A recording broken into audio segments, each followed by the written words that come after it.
Why do I have a rabbit hole for you today, Alice? Hi lovelies, and welcome to the Witch's Cookery. It is a spooky season, so I thought for today's video we are going to dive into something more mystical, secret, special. Something that, to be very frank, I always thought of as absolute BS. Astrology! The idea of some floating rocks in space influencing us on such a deep level just never really clicked with my skeptical mind. And, little spoiler alert, I might need to have to swallow my words.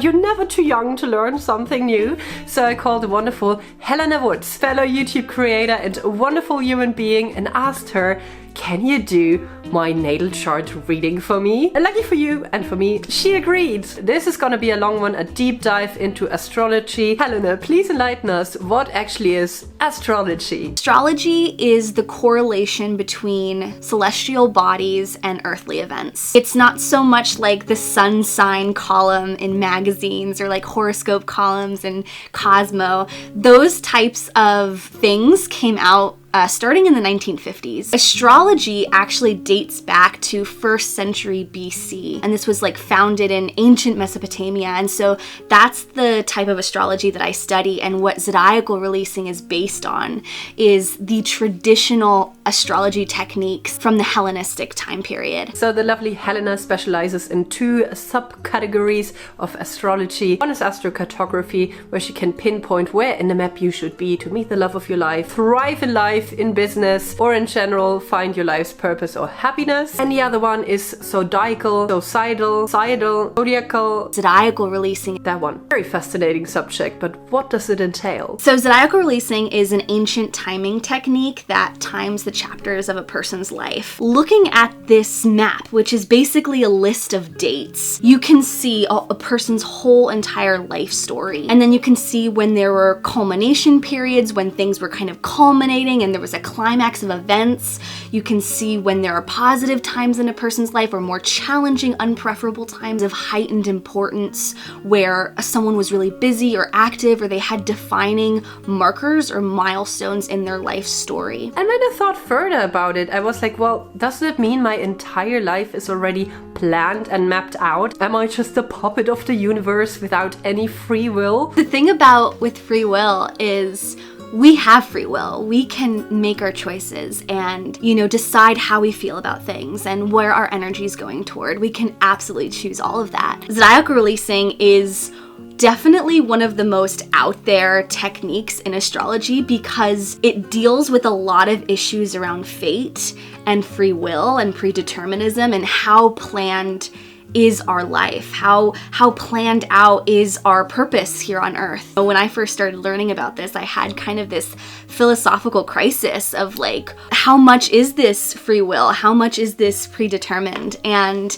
the thing about astrology is the planets don't cause things to happen. They signify and indicate when things are happening. So it's kind of like the cosmos are mirroring back that which is already going on. So intuitively, internally, our own inner compass, we already know and can sense when there are things happening in our lives. And we have this plan mapped out for us on our soul's journey that we chose. And so the planets and the cosmos, they just signify, kind of acting like messengers. So a thing that you have to know about me is that when I'm working out and I have to make a certain sets of exercises, let's say I have to do like 10 push-ups, not that I can do 10 push-ups, but hypothetically speaking, I don't count because I don't want to know for how long I have to suffer. And the idea of having this like life's biography out there for my life that possibly contained like all types of like gruesome,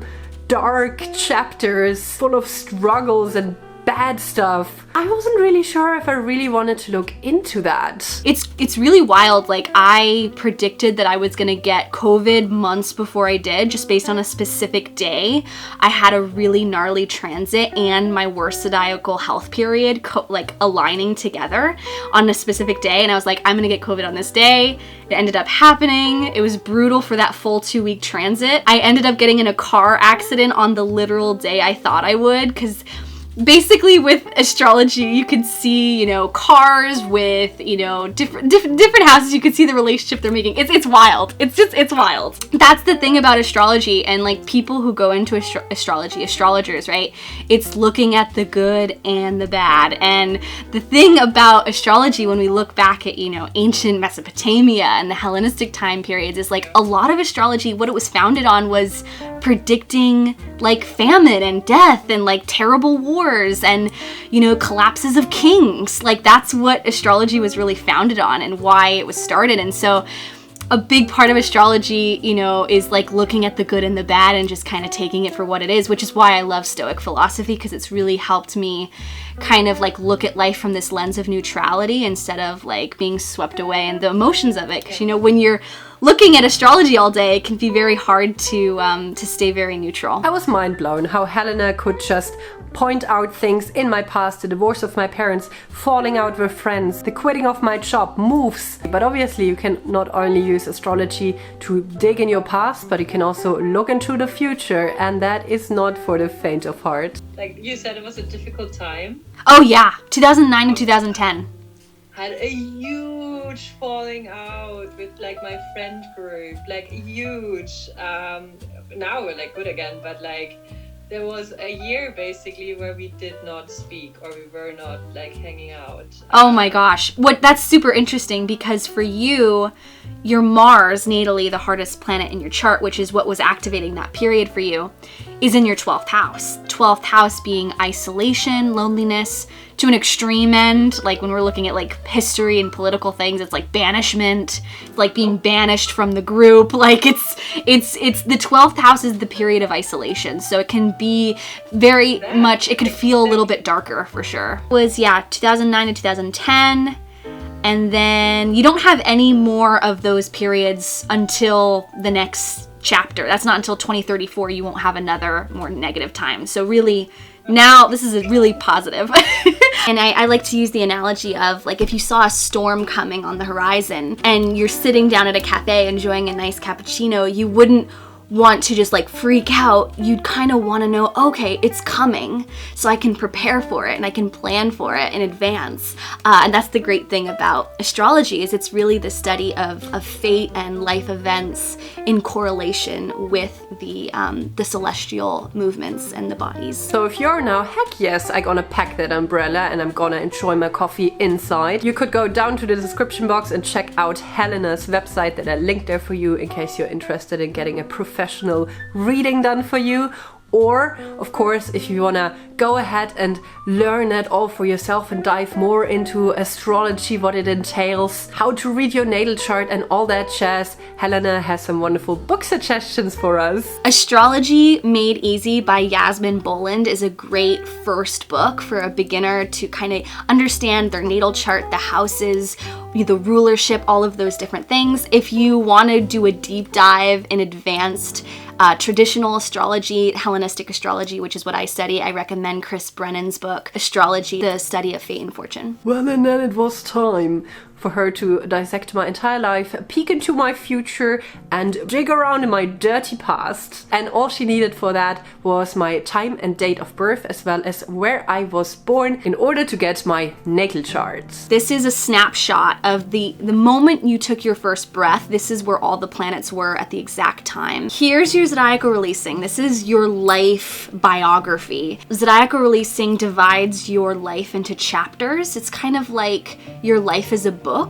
And when you open your book, you have sections or parts that are decades long, and these are the level 1 periods of your life. So it's like part 1 of your story, part 2, part 3, and then you can open up those sections and those parts and see these precise chapters within those parts. So you have chapter 1 here, chapter 2, chapter 3, and then you can open up even further and see the exact paragraphs or the level 3, and then even further to the literal sentence. Level 1 is decades long. Level 2 is specific years, 2 to 3 years max, sometimes 1 year. Level 3 is the specific months, and level 4 are the specific days. So to be honest, my background in astrology knowledge was very limited. What you can find in magazines about your horoscope, and people occasionally talking about planets being in retrograde, even though I also didn't really understand what that was supposed to mean. And I was very surprised how detailed this was getting. Naturally, I wanted to know, so what exactly can you read out of my natal charts? We can look here at your lot of spirit, which is your career and your overall life direction. This rules the mind and kind of like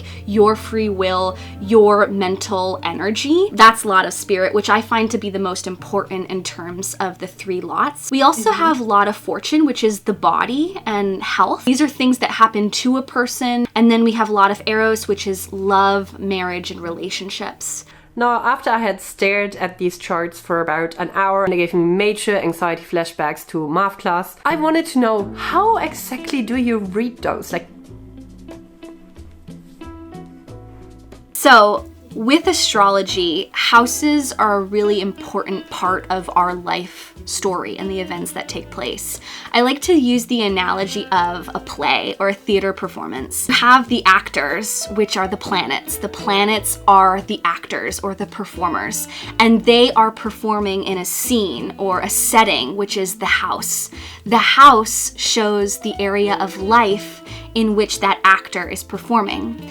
You then have the signs, and when you have a certain planet in a sign, the actor transforms into that character. The character, the archetype of that particular sign. And so the actor's embodying the energy of that sign, and it's moving and expressing itself in that area of life, the setting, the location of where it's playing out. Second house being money and finances, 10th house being career and public reputation, 11th house being friendships and community and social media, the 7th house being the spouse and marriage. So you can see all these different locations, these different areas of life, and how those actors, those performers are playing their part and how they're expressing themselves in a person's unique natal promise. And on top of that, you have the 4th layer. And the 4th layer is the aspects, which are the relationships, the angles that planets make with other planets. So there are more supportive aspects or relationships between planets, like trines or sextiles. And then there are more difficult or more challenging relationship dynamics between planets, which can maybe stall certain talents or stall certain energies that that planet has, or make it a little bit more difficult to overcome, more obstacles. Those would be squares and oppositions. So we use these different elements of the planet, the actor, in the area of life, the setting, which is the house, in its sign, which is giving the energy, the flavor of that character. And it's also making those relationships with other actors or other planets, and they tell a huge story. And so when we look at a natal chart, we're looking at a person's entire life. We're looking at their friends, we're looking at their spouse, we're looking at their parents, their children. You can see all of that in that quick natal promise, that blueprint of that person's natal promise. Absolutely fascinating. So if you are now also curious to read a couple of chapters from your book of life and really want to dig deeper into astrology, maybe get one of the books, how long would it take to learn to really become an experienced reader? So I started learning astrology in 2011 when Neptune went into Pisces. When Neptune went into Pisces, it was a huge collective shift for the world.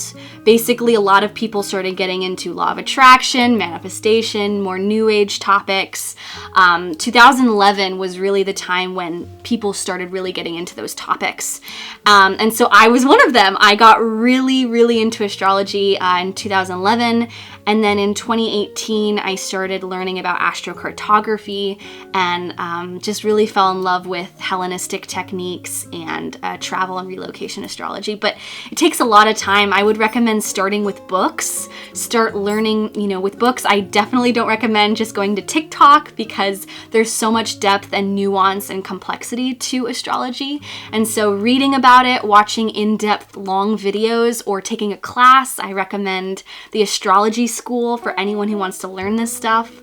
But it's once you understand the basic foundation, it's literally just adding layer after layer. Like, astrology is really a language, and once you understand the symbols and what they mean and how they work together and what are the relationships between the different planets, everything just starts getting really easy. But it's just that first basic foundation, that framework, which is why I really recommend Astrology Made Easy by Yasmin Boland, because that's a really good initial foundation. Before we had that chat, I really didn't know how deep and how detailed everything would go. I knew about zodiac signs and I had heard about rising signs or moon signs, but wasn't really sure what that is. The big three in astrology are your rising, your sun, and your moon. The rising is your identity, your sense of self. It's who you are, your physical appearance, and it's also how you view and see the world. So it's your perspective. The sun is your energy, your vitality, and your willpower. It's also a big part of your personality as well, but it's not so much an indicator of you to the world and your perspective. It's much more about your energy and vitality and willpower. And then you have the moon, and the moon you have Bex in Scorpio. So there's a lot of depth. There's a lot of maybe research, investigation, deep emotional, basically a Scorpio moon has a lot of emotional depth. It's kind of the energy of still waters run deep. There's a lot of loyalty, a lot of passion, a lot of charisma. And the moon, most people don't see the moon because the moon is the more internal sense of self. It's the heart. It's, I like to use the analogy of if you were a house, your front door, your front yard, the front porch would be your rising, the living room would be the sun, and the bedroom would be the moon, because the bedroom, only one or two people will see it, right? But the living room, you have your friends over, you'll have a party or something, but most people see the rising. But the moon is the internal desires and needs and emotional sense of self. And so you have that in Scorpio, which is just beautiful for connecting with your spiritual sense of self, feeling that connection with the non-tangible, but also it's that deep emotional depth. Oh, I just want to say on a personal note, you're a Gemini rising, which I love Gemini risings. They're my favorite rising sign. Basically, wherever you have your Venus in your chart, which you have it in Aquarius, that shows what you value, the energy that you value in other people, the things you're attracted to in others. It also shows what you value in life. So you will be very attracted to, or really just find that your values are being met in people who are Aquarius risings. Rising is basically the identity of you. A lot of people think oh, I'm my sun sign, I'm a Capricorn. But actually, you are actually the first house, because the first house is the physical appearance, it's the body, it's also the identity and the sense of self. So it's what people see in you, it's how you look at the world and how you approach the world. And you have it in Gemini, which is playful and curious and fun-loving and changeable and flexible and adaptable and very interested in lots of things. And it's definitely more communicative, it's more quick and speedy and energy. What initially prompted me into this deep dive into astrology and broadening my horizon, which by the way always a good idea to grow and remain open-minded, was when I was writing on one of the booklets for my online workshops. You might have all heard of Carl Gustav Jung, the psychologist beginning of last century that was a protege of Freud. That's the pee-pee guy. And he actually coined and developed a lot of terms that we to this day also use in the witchcraft scene, namely the archetypes or, for example, also shadow work. Now, Jung was majorly into astrology, something that I actually never came across in the 5 years of university study of psychology. Anyways, he even did a study on couples and their natal charts and how they were compatible. And he admitted in a letter that sometimes when he had troubles diagnosing a difficult patient or client, he would have their natal charts read, more of a picture of that person. And I mean, dude was pretty vogue for the time he lived in, so that kind of like sparked my interest. I think you can flounce through life fairly unbothered and happy if you're not thinking too deep, but I also think that there is a deep satisfaction in finding your calling or your purpose in life. So I did ask Helena if there was like a life promise, a purpose, something in there pointing towards where I should be or what will happen, what I could manifest. Like certain aspects, like a trine, like you've got two really strong trines in your chart. This is, I call this the helping hand like relationship. It's kind of like someone's literally taking, like holding out a hand to you and like supporting you and saying, let me help you out, we got this. This is the best relationship to have. And so you've got two very strong trines in your chart. One is connecting work and your daily routines and what you're doing every day, your tasks, with money and finances. And then you have another one, which is the 8th house, which is more investments and stocks and things that, it's also taboo subjects and things that are kind of like more esoteric. That's supporting your 12th house, which is mental health and spiritual connection. I mean, you have a stellium, which is when you have 3 or more planets in a house. It's kind of like showing a big focus in that person's life and kind of like what's really important to the person or in this life. And this is the 8th house, and you have the North Node here, which is your fate, it's destiny, it's the direction that you're going in with your life and kind of like the focus point on the horizons. The 2nd house is kind of like what you're comfortable with. It's what you came into this life like knowing, mastering, you're good at it. You don't really need to think about it. But you're moving from the 2nd house of you really working hard, making money, being really good at spending money on yourself, but also making money for yourself. And you're going toward the 8th, and you're going toward the 8th house of, 8th house is passive income. It's making money very easily.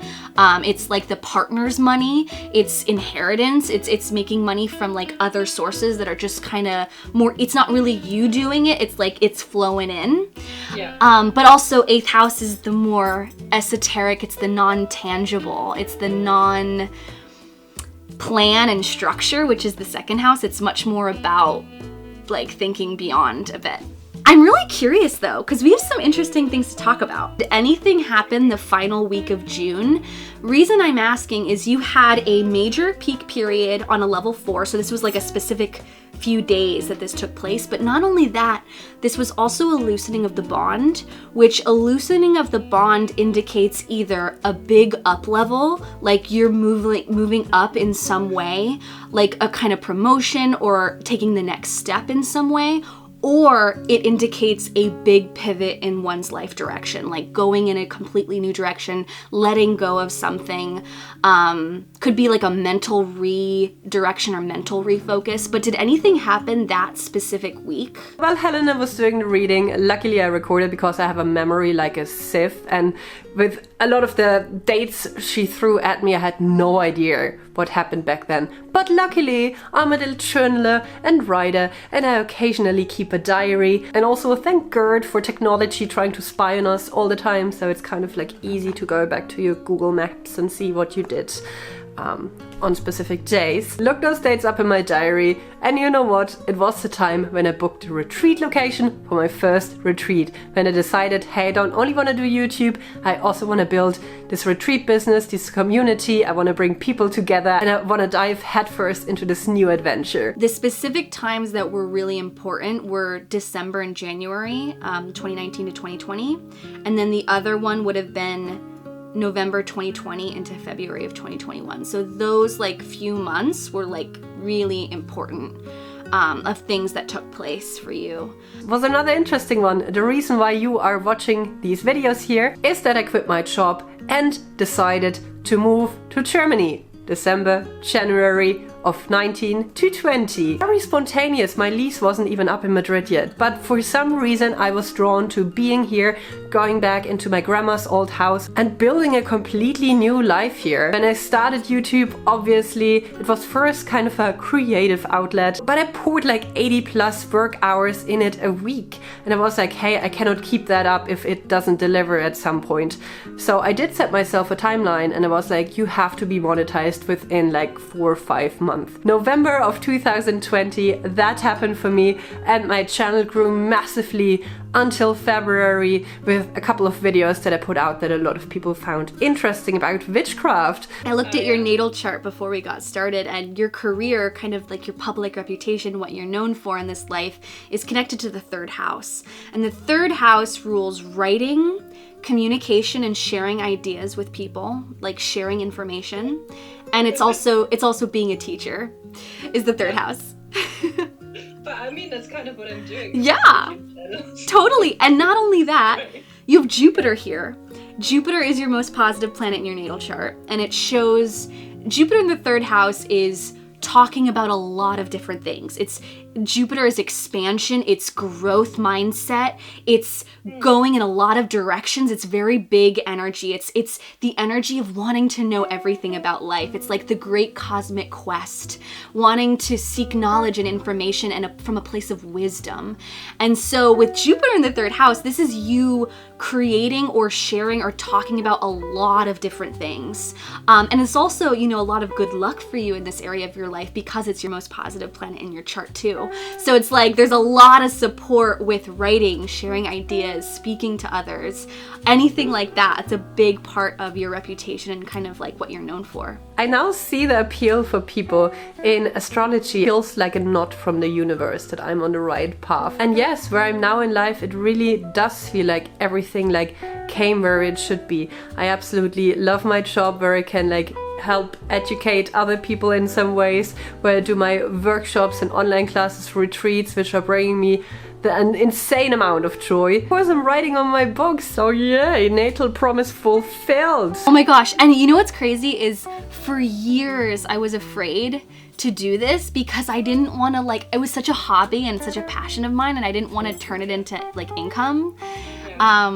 And it's like the minute I started doing it, I activated my natal promise, which, in my chart, a huge part of what I'm known for in life is working one-on-one with clients through astrology, like specifically astrology. And the minute I stepped into that, the abundance came in, the support came in. I felt like I was living my full purpose and just my potential working one-on-one with people. And it's just it's crazy. I'm not going to bore you with all the details because Helena and me also dug much deeper into the topic of foreshadowing periods. So times where you had an idea floating around in your mind, and then to see where it will come to fruition or when it's the time to act.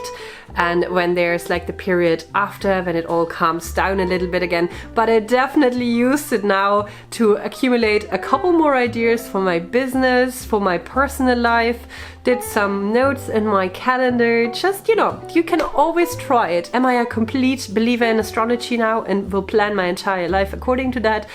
Probably not.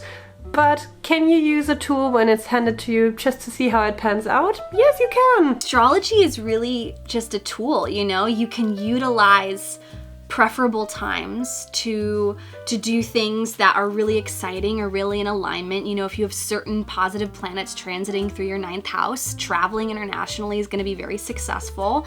You can time relationships, you can time career, you can time, initiating things, gathering groups of people together, like a community or retreat.